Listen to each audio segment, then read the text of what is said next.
We have two more storytellers, and our next one is Deanna May, which is such a pretty name. I've been calling her something else all this time. Anyway, I didn't know, but she's got a story and she jumped in at the last minute. So I'm very grateful that she has, or I would have to tell another story about Billy. And I would. But anyway, so Deanna.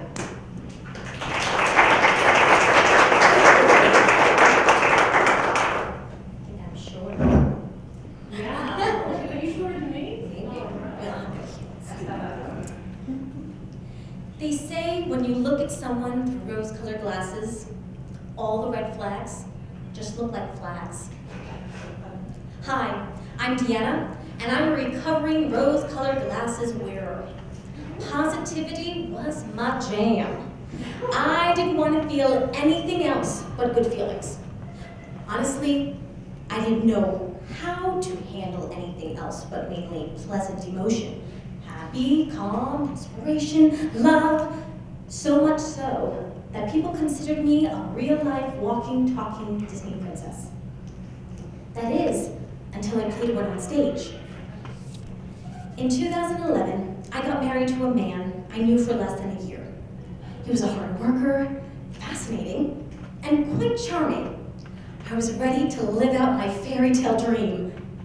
We were happy, but there were many red flags that I wasn't able to see. You know, with my rose-colored glasses on. I would make excuses for the way he treated me and for others. He didn't mean it. He'll cool down. I'll never forget when his sister came out to visit and meet our 3-month-old baby. We were living in a 500 square foot house in Beacon, New York. It was so sweet. However, I was shocked how he spoke to her. I just remember feeling off, unsafe, and ashamed. I can't remember the dialogue that happened, but I remember just going back and forth, and I'm just shocked. It was also clear proof, now looking back, that I made sure not to trigger my husband, the ticking time bomb, otherwise I would be dealing with a battle. So I kept my mouth shut. Honestly, it reminded me of my childhood walking on eggshells. This abusive cycle only got worse as the years went on, and I felt trapped. Then, in 2015, while performing in Shrek the Musical, I was backstage in my dressing room when it was announced that Fort Collins Children's Theater would be doing Beauty and the Beast the following year. Belle was my dream role. As a child, I yearned to sing the Belle song, wear the yellow dress, and have a nose in my book. That was already true. I saw Beauty and the Beast performed on Broadway and as many local productions as I could, and always knew my time would come. A castmate who also wanted to play Belle said how much she wanted that role, and that role was made for her. I said loud enough for her to hear, not if I can help it. I have a little edge in competition when I want something. I got the part. As Belle, I found myself saying or even yelling back at the Beast, "Don't be ridiculous. You can't go around ordering people to be hungry. It doesn't work like that." And calling him out as a bully. My favorite one was, "And you should learn to control your temper." I told my director that I feared the kids would not like me as Belle. She knew my story, and as a friend, she looked at me and simply asked, why? It wasn't like the watered-down Disney animated version we're all used to. I grew up practicing, and so this Belle was using her voice. As the actor embodying Belle, I felt uneasy saying these things because in reality, I was the one who felt uncomfortable standing up to my Beast. I knew my husband would be in the audience. He would hear these words coming out of my mouth. What would he be thinking? After 5 sold-out shows with standing ovations, I was on cloud 9. However, I was quickly snapped back into reality at home. We fought after that whole beautiful weekend, after my cast party. It was so crushing. Again, I can't remember the dialogue, but I just remember feeling like that wasn't worth it. My home life was crumbling, but I was staying afloat. At the time, we were living and working on a farm. I was a performer and a farmer.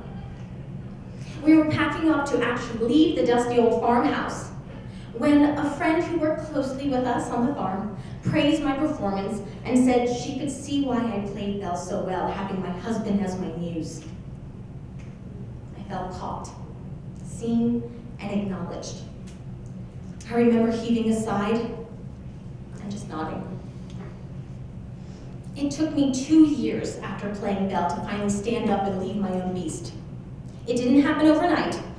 A friend helped me identify terms like abuse, gaslighting, narcissism. We'd have phone calls in secret to talk about it, and I finally felt someone saw me and heard me. I was shaking, as I am now. And I finally said, it's time. I don't know where I'd be if I didn't embody Belle. Just like practicing for the part, I now practice speaking up, advocating for myself, and creating healthy boundaries. The sound of my own voice has been healing and transformational.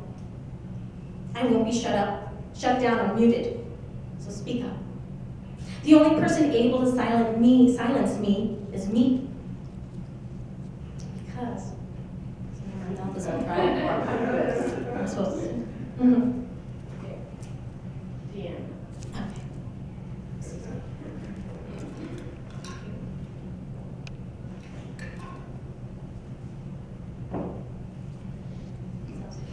So the only person able to silence me is me, because there's been a change in me, a kind of moving on. The one I used to be, I still depend upon. For now I realize that good can come from bad, that may not make me wise, but oh, it makes me glad, and I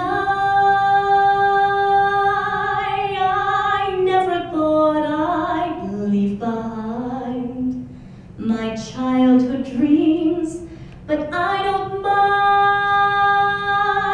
for now I love the world I see. No change of heart, a change in